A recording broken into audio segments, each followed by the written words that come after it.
Hey there everybody, it's Mark Crilley. I'm back with part 4 of my no time-lapse challenge, in which I complete an illustration with no time-lapse at all over the space of 4 different videos. This is the 4th and final video, and I'm taking a piece of pastel here to start darkening in the sky.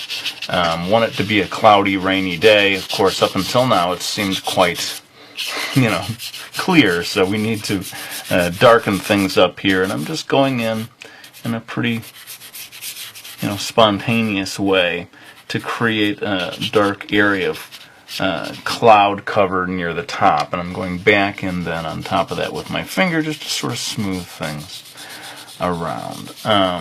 And I must say I'm going to do this all real time. I'm not going to break my rules and use time-lapse, but I may have to sort of hit the pause button periodically to prepare different materials, because during this so-called final polishing stage, I am going to be trading back and forth between different tools, and especially there's this part where I want to use a opaque green paint.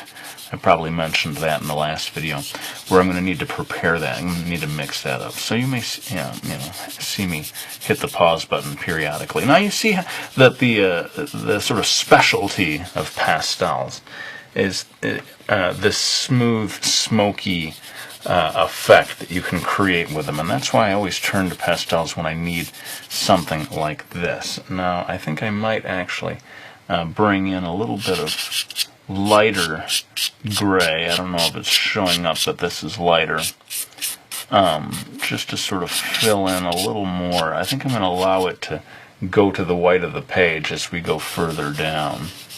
But believe it or not, this was actually a second shade of gray here at the bottom. And the final polishing stage is all about sort of balancing, trying things out, seeing what needs fixing, and so forth.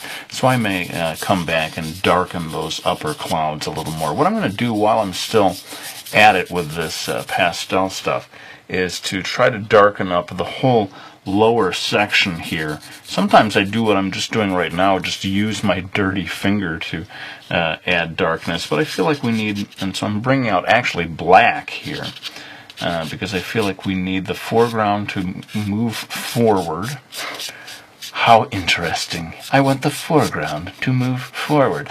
And to make it come closer, I'm darkening it in, and some people may say, what are you doing? You're ruining it. You're adding black on top of all that stuff that you'd worked on. But I'm going to go ahead and add further things on top of this after I've completed this. And yeah, to tell you the truth, this isn't blurring, it isn't smearing in as much as I would like, but it's going to be very helpful when it comes time to adding white gouache to these puddles. See, but I'm sort of deliberately going on top of these puddles and making them darker.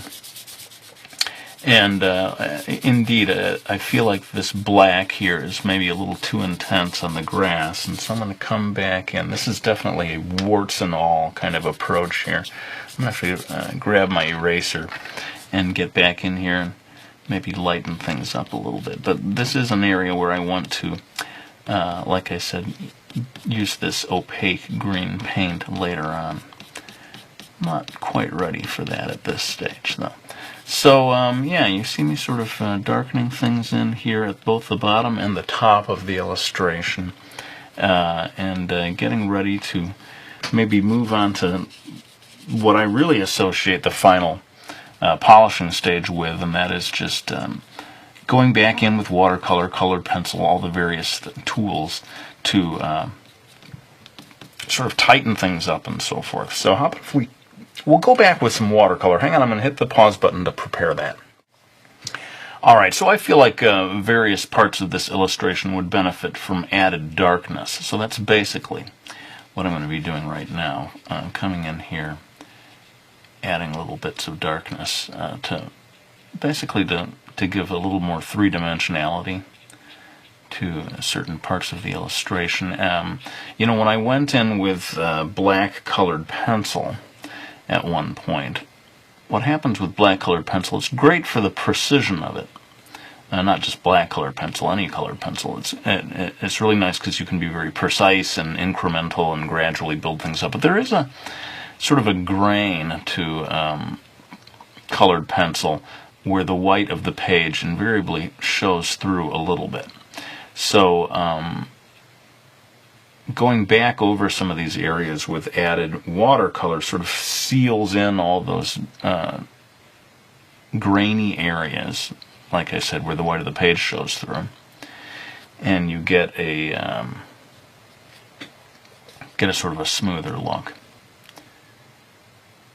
I think I will make her jeans, her blue jeans here, a different color. Let me go over to my blue paints. See if we can get a noticeably different. It's not real noticeable now, is it? I am sort of testing the color out before I actually put it on the page. That's always a good thing to do. You might want to have some scrap paper nearby, or what I do is sometimes just use the lower piece of the paper I'm working on, the lower edge of it that you can cut off with a pair of scissors later on or whatever. Yeah, I think adding a little blue there has helped that. Let us move on now to adding a bit more darkness to the shrine over here. I keep my eyes on the time. I know I hit the pause button, so I'm going to sort of lose my estimate of how much time a lot of this is taking. But maybe my main goal with this is just to really take this illustration as far as I can to a place where I don't have to feel any shame in putting down my brush and so forth and declaring it finished. So let's just say that if this ends up being the longest of them all, way over 25 minutes, edging up on 30 minutes, then so be it. That will give you an honest look at what this polishing stage is like. A lot of times, this so-called polishing stage, I'll spend an hour, 2 hours, depending on how big the illustration is, 3-4 hours, sort of just tweaking things. Sometimes, I remember a professor back in college saying, sometimes you have to just live with your illustration for a few days, step away from it, do something else for a while, and then you come back to it with fresh eyes. You see it in a different way, and I find that's true. You don't even have to wait days. Sometimes you just step away for a couple of hours, and you come back and you see things that you didn't see before. So, especially for something that you care very deeply about and you want it to be one of your best pieces of work, consider working on it over a period of time instead of figuring, I need to get it all done today or whatever. So this is definitely giving a little more depth to this shrine over here. And I do sort of, like I said, I like seeing what happens when you use the colored pencil, say, to add a little darkness, and then you go back on top of that with watercolor, and the two of them sort of work together. So you get a little bit of grain back there. That comes from the colored pencil. But then you get this smooth, sort of full-bodied darkness that comes from watercolor. And that's why I am a mixed media junkie, people. Started doing this years ago, mixing these things together, and I just got hooked on it, and that's just the way I work. But I would say that, anyone watching this series of videos, if you're more, let's say you're more of a marker person, and you don't like using watercolors. Watercolors are messy to you. A lot of these effects, you can achieve a certain version of them in watercolor. Indeed, you could do this all digitally. It's going to look a little different. But a lot of the principles of where the darkness goes and different stuff like that, it all still applies.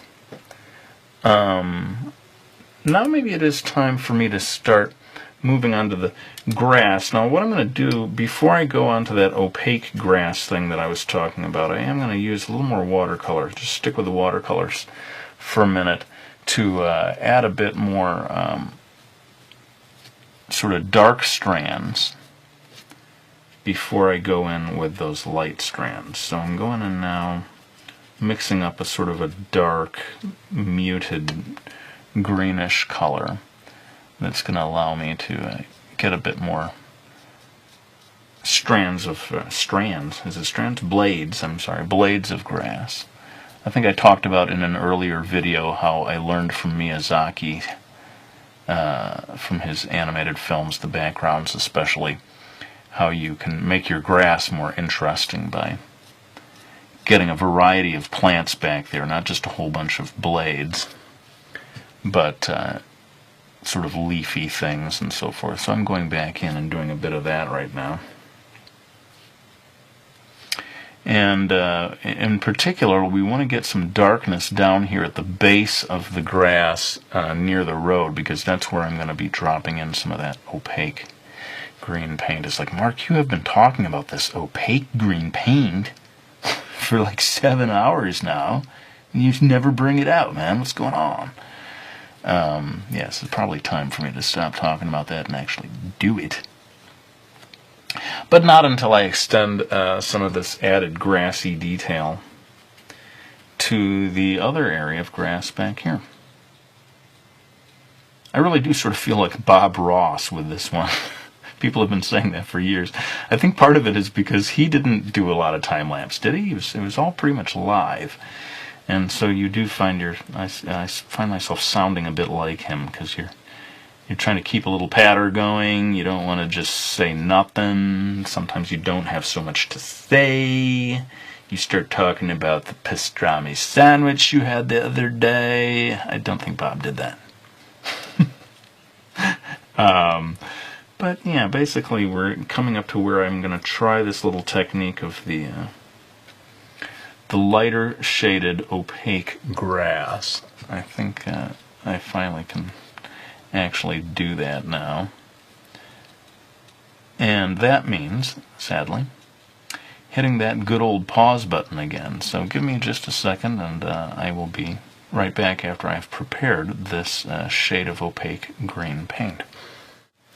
Okay, here we go. So I have mixed up a sort of opaque green paint here, and hopefully this will show up. But I'm using the lightness of this to have blades of grass pass in front of all that darkness that I built up. And I noticed that, as I said, a lot of these Miyazaki films seem to use this technique, and just sort of studying it, I figured, okay, you got to build up an area of darkness first, and then that allows you to get some of this lighter toned grass in front of it. So it's sort of a two-step process.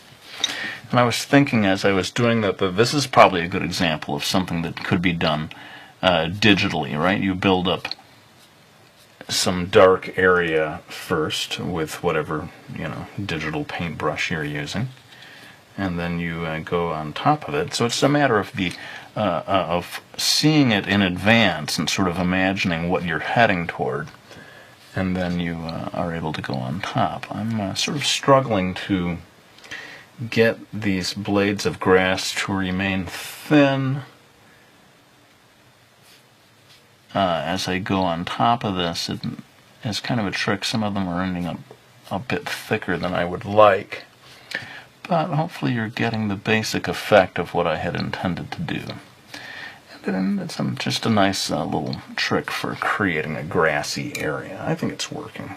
I'm going to let this area dry a little. I'm going to move over to this other area, see if I can reproduce this same effect. The trick with brushwork is that super fast stroke that, believe me, I struggle with myself. But a lot of artwork does involve sort of a 2 or 3 step process, and like I said, nobody actually took me by the hand and taught me how to do this. I just looked real carefully at those Miyazaki backgrounds, and I thought, there's darkness, and then there's these lighter shades in front. They must sort of prepare for it in advance. And you can do the same with almost any work of art. If you look at it carefully, you can kind of do a little visual detective work and figure out how they achieved that effect, and then you play around and try to reproduce it yourself. try to darken these up, especially, or lighten these up, especially in this area where I had built up that area of darkness. I think we are getting a little Miyazaki-esque grass thing going on here. Thank goodness, after all that build-up and me